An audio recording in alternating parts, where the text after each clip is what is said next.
My name is Mary Conquest. I'm your host for Safety Labs by Slice, the podcast where we explore the human side of safety to support safety professionals. We move past regulations and reportables to talk about the core skills of safety leadership: empathy, influence, trust, rapport. In other words, the soft skills that help you do the hard stuff.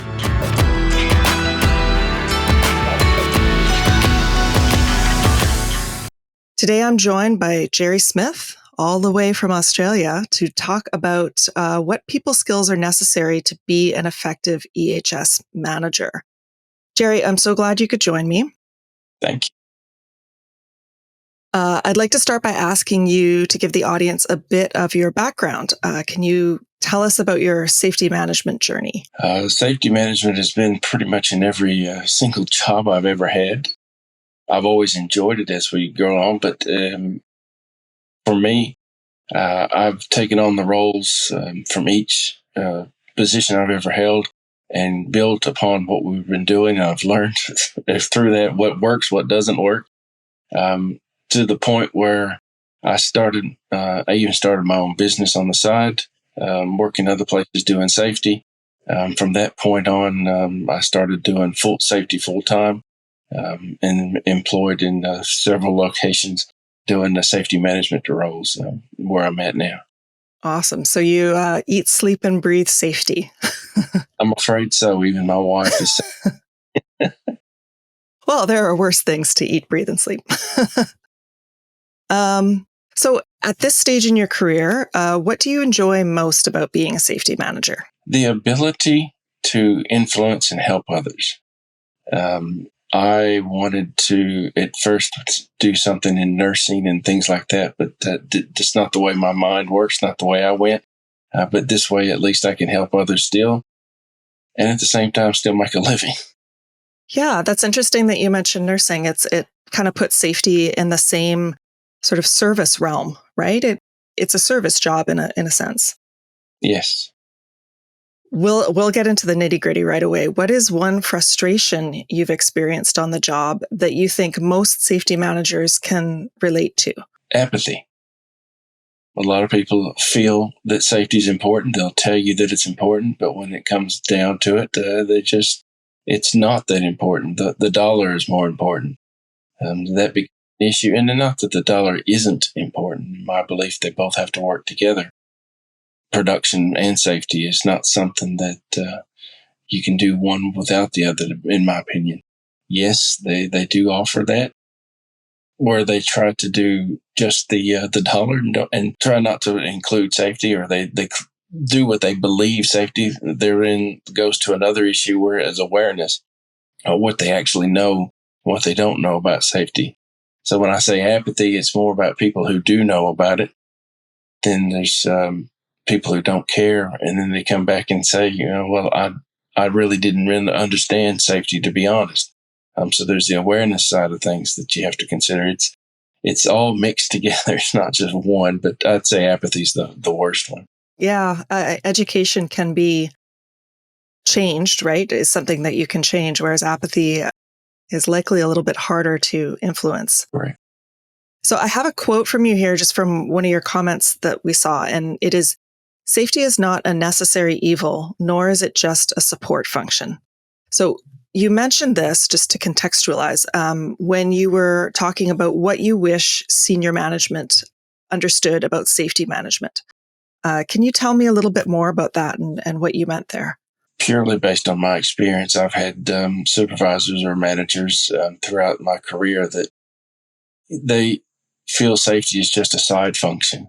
It's a necessary evil. It's something they have to do because the law requires it. They don't disregard that that people need to be safe, but they would rather cut corners as best they can rather than follow the process. And again, I'll have to go back. A lot of it comes back to awareness. They're just not sure what they should be doing. If the people with integrity will say, okay, I may not know, let's find out and work that way. However, I've had some managers that the integrity level just didn't go all the way up in those fashions. And they feel like they have to have it. Okay, they understand that because the law requires it. But just it's just a side function to them. Yeah, just the sort of minimal required safety protocols and such. So when you encounter that kind of apathy, really, or that sort of bare minimum attitude from higher ups, from the people who are making the typically budget decisions, which is a little bit ironic because injuries are so expensive. But how do you approach that? I'm sure it's happened more than once. The way I've had to approach it is you just still do your job. You inundate them, you make them aware, you report properly, and you just keep putting it in their face. It keeps coming back up and keeps coming back up until they finally get it, or they understand it, or they just agree to you to get you out of their way. As long as you hold your own integrity and know you are trying to do the right thing, even if you don't have the power, if you want to say all you have is influence, you just keep putting it in their face. For some companies, you would have to generate a newsletter or something like that, and just keep sending it out and keep sending it out. And people may get tired of it, may get see it, but the fact that they see it, they're still thinking safety, and it gets in their head. But eventually, you can back off. I've had to do that through companies where the newsletter worked, the reporting. People didn't want to know, so you started reporting to everybody to be transparent. Then once everybody knows, then you're kind of forced up to manage rather than managing down. There's a lot of different ways to do it. Just depends on the situation for the company and how they react and what the culture is. Yeah, so it sounds like keep your own integrity, of course, and persistence. It sounds like is really the strategy there. Absolutely. Okay, so let's move a little bit to talking about managing staff now. Trust is intertwined with safety. So how do you develop trust with staff members? The first step is to look at yourself. You need to make sure you are self-aware. You know what's going on. Don't appear like, even if you don't know the answer, you got to appear like you know how to find the answer at the very least. So you need to appear trustworthy. You need to appear knowledgeable, experienced. Even if you don't have total experience, you need to be able to be self-confident. Let's just put it that way.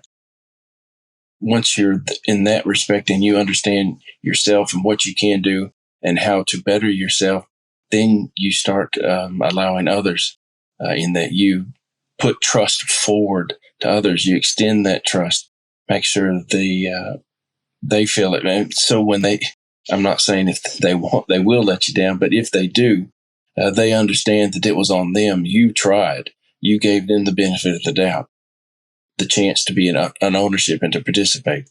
And then you have something to build upon, whether it be praise if they did it right, or whether it's an opportunity to coach them or something if they did it wrong. But you do have something to build upon. And do you do that explicitly? Do you say, explicitly, I trust you, or is that something that No, I don't. You really just show? Yeah, you have to show. And to do that, it comes back to what you called earlier, and that's persistence. That's time. You just over and over again, same way you handle the upper management, it's the same way you manage down. You just have to be there on time, doing the same thing over time, so they get a routine. They understand what you're going through, what you're trying to do. And if you say you're going to do something, do it. Follow through with it. If they ask something, give them an answer. Yes, we can do that. Or no, we can't do it, but this is why we can't do it. So you got to timely manner, keeping up with it, listening to people. Most people understand what the answer is anyways. They may not know the exact way how to get it across, but they already know the answer. What they come to you for as a safety manager is to validate what they're thinking and how they go through. If you let people think for themselves and then guide them in the right direction, and don't try to be a director instead of a manager, let them do it. You just guide them. Don't necessarily be a micromanager. it'll start working better. It'll take time. It's not immediate.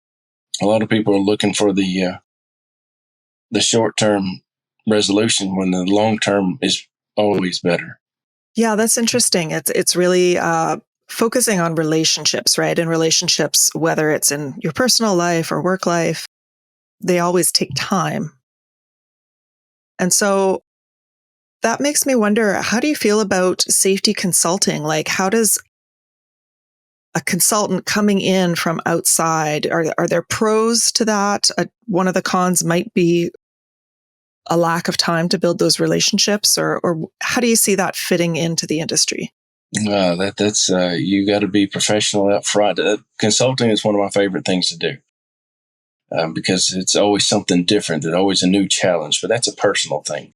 When I'm coming to a new client, the ability for them is to understand what's relevant to them and then focus on what's that and saying, yes, I can. This is how I can help you. If you can show them a path and explain to them what's going to happen, maybe not in all detail because you don't know everything up front.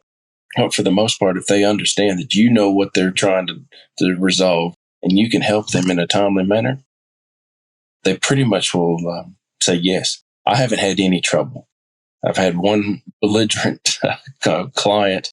When I explained to them what they were needed to do, they said, well, when the court call catches us, that's when I'll deal with it. So I wrote a letter explaining the situation to them, and I left them alone. Never went back. But that was the only people I've ever had trouble with. Well, it sounds like listening is a big part of it, really understanding where they're coming from. Yes. And so whether you're working in a consulting capacity or as staff in your experience, how do you know if you've been successful? How do you measure whether or to what degree employees are following safety procedures? A lot of people, first off, would like to say because the incident rates go down. Yeah, that's something there, but I don't trust that one. When I find that my people are looking, I can go on. I have the system management system online, and I can tell who's going in and who's going out. I see that they're looking for whatever, and I see them looking, and if they can't find, the next thing I see is the email that come through or a phone call that come through. Jerry, I can't find this. Jerry, where is this located? I've been looking for it. That's when I say when people are trying, they understand the system there. They're looking for those type things. I'll go to the ends of the earth to help anybody who actually tries. So that's my goal. I don't, yeah, if you want to put a number to it or quantitative, it would have to go to the lagging indicators. But for me, it's a leading indicator. When they go to the training sessions, and I got everybody that has a month to do this particular training, and I'm at 90%, I think people are doing really good. If I'm at 60%, I think, yeah, we got an issue. What was it? Could it have been something circumstantial? Everybody was on holidays, whatever, but you got to judge it from a leading indicator side of ways. So there's reporting, there's training, there's auditing, there's the people just trying. That's my goal. That's how I judge whether I'm doing the right thing and it's successful. So it is then, yeah, a bit of a more qualitative and almost, a gut check experience. And you kind of answered my next question, but I'll put it to you in case you want to add anything, is what metrics would you not use to measure the success of a safety program? There's a lot of things, and all of it can be used. There's not anything that's just negative to use. I think probably a good way, but it's not something indicative that it's in surveys. I use a lot of surveys. I send them out on a monthly basis, asking questions or comparing them from a worker's perspective, from a manager's perspective, and they're useful. The problem comes with having who's replying, who's not replying, how many replied, those type things. So while the surveys are good, they're not always indicative of it. They give you some guidance, but not a full direction. So I'm saying use the surveys, do them as best you can. But that'd be one thing I wouldn't put a lot of stock in. We'll put it that way. Okay. Yeah. I mean, I've seen this elsewhere too, where different different metrics, different lenses can give part of the picture, but very few can give the whole picture. So, okay, so what is, in your opinion, the best way to have a difficult conversation with an employee? Be honest, be upfront, and I'll call it this way: I rip the Band-Aid off at front, and start, and then build up from there. And that's the way I try to operate. There is what some people call a sandwich method, where you say something nice, say the bad, and then say something nice again. That's not for them. That's only for you to make you feel better. That you trying to do something at the end result. The point of having the negative discussion is to resolve the problem. And the only way to resolve it is to get straight to it, in my opinion. But you need to do it in a tactful way, in a structured way. So you talk to them, said, listen, we've got a problem. Here's the problem. How can we resolve this? Have a solution, but don't give them the solution straight away. Ask them how how they would solve the problem and build on that. It may be a totally different way that you thought it would go. But if it's logical and it works, go their route. That creates ownership. It creates participation. If it doesn't work, come back to yours. Just don't always think you're the right way. That's excellent. And something unfortunately we don't always see in the business world is people who don't assume that they're right, people who listen first. So that's excellent, not just in safety. And that's why these skills are really transferable.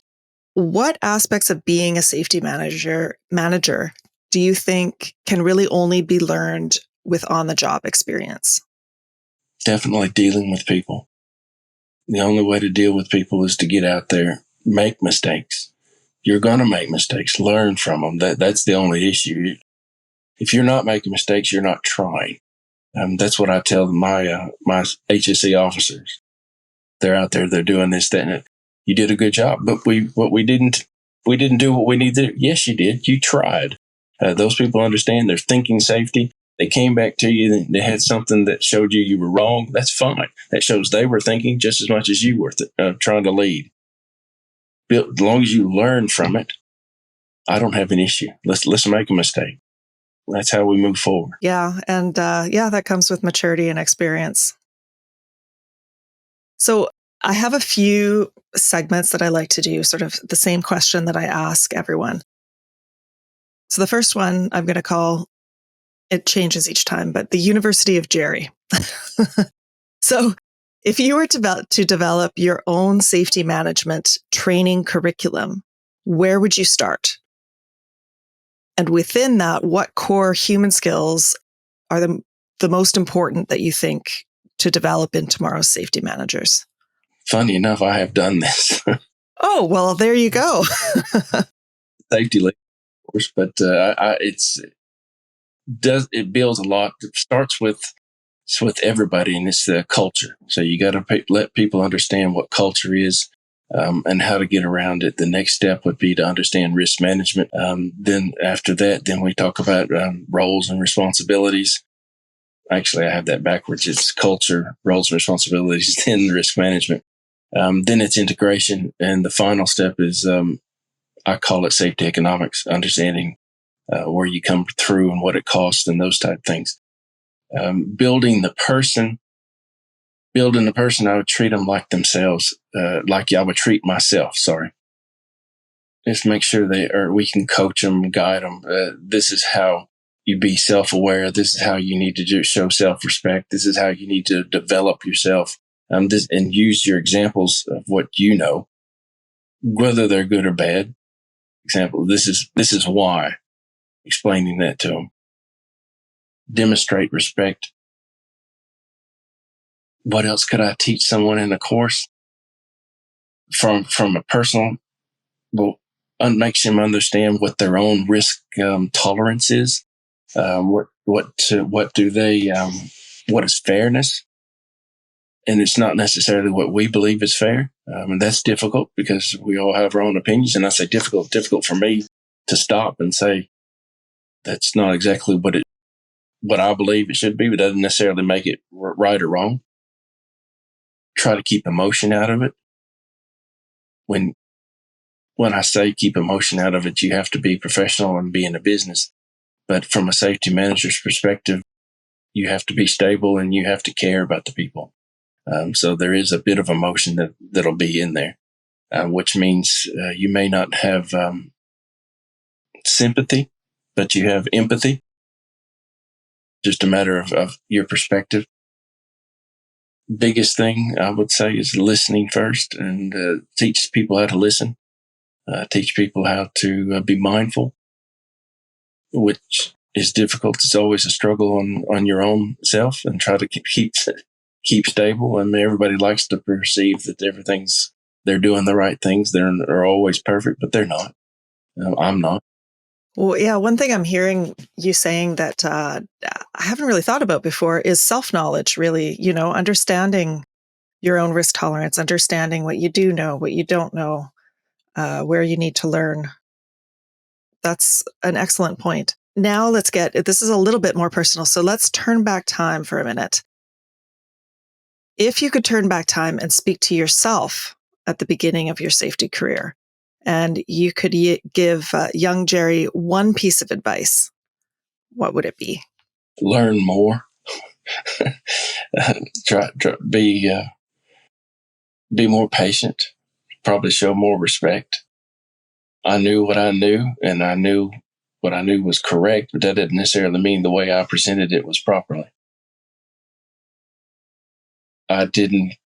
When I was younger, I didn't consider other people. It was just, this is the way it is, and this is the way it should be, so this is the way we got to go.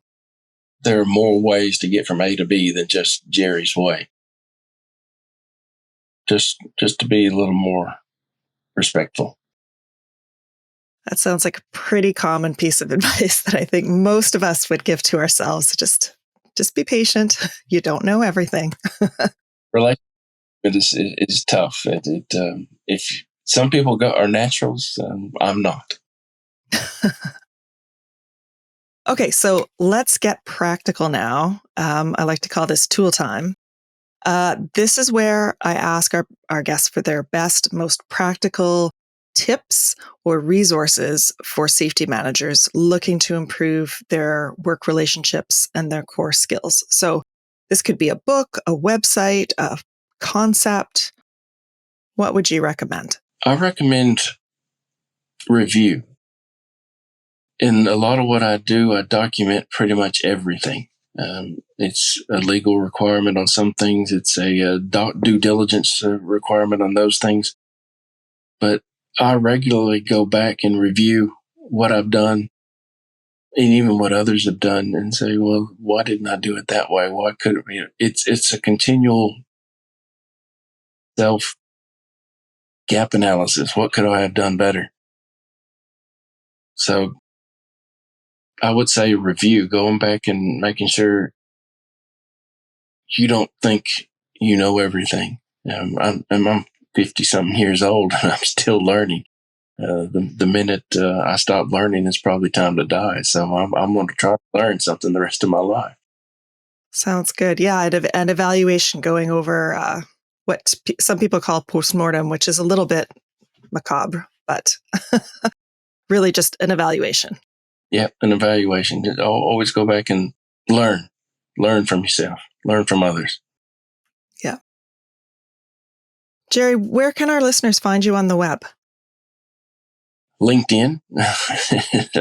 Definitely LinkedIn. That'd be the one place to find me. If they wanted to, they could send an email. My personal email is ja7smith@bigpond.com. And I'm happy to reply or assist or whatever I can do to help others. That's fantastic. I'm sure people will be interested to hear that. And if you're looking it up on LinkedIn, folks, it's Jerry with a J. Sorry. Yeah. No, that's just making sure that's in there. In Australia. Well, thank you very much. That's all the time we have. And I really appreciate your insights, your humility, your very sort of very centered. I think people would feel safe around you because you seem very calm and centered. There's a difference between bombastic confidence and true confidence. And I'm feeling the second from you. Thank you, Mary. You're welcome.